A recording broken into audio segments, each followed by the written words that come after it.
Today I want to talk about the meaning of life through the lens of Aristotle. I think Aristotle is a really great character to understand because if you're an OG, then everything else is influenced by those original thoughts. Kind of a foundation in which everyone else can either react to or build upon.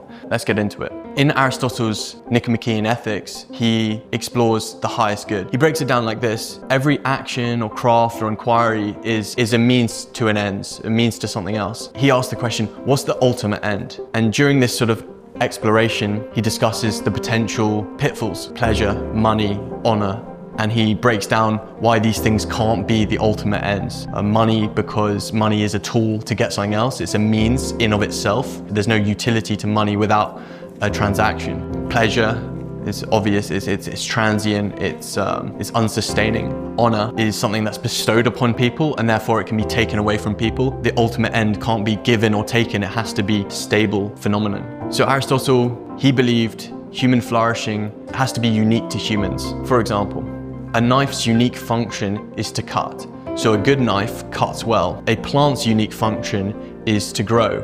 So a good plant grows well. And he believed humans' unique function is to rationalize. A good human is one that rationalizes well. This is not innate, but something that has to be taught and built over time, like building habits. And he called this developing phronesis, which is practical wisdom. We're trying to aim for the middle between a vice of deficiency and a vice of excess.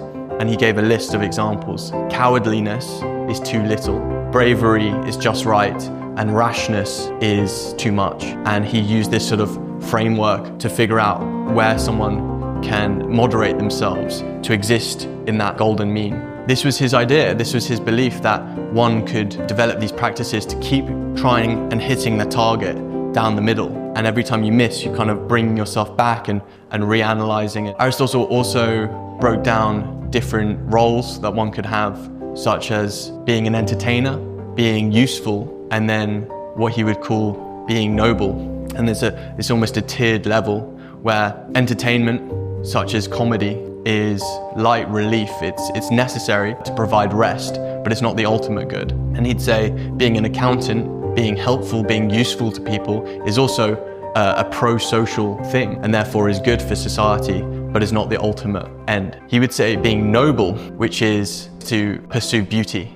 And beauty is an end in of itself. And he believed you could integrate entertainment and usefulness with beauty. By creating a beautiful artifact, being a beautiful person, you're integrating both entertainment and usefulness.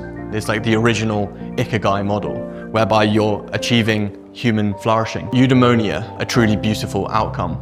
This idea that you'll know it when you see it, that you'll know when you're hitting the mark and you'll know when you're not. You can apply this philosophy to your life. You can make a list, you can take Aristotle's list and you can add a few more, and then circle where you think you're straying from the mean, and then start integrating habits that help you hit that target more often than not and develop phronesis, this practical wisdom.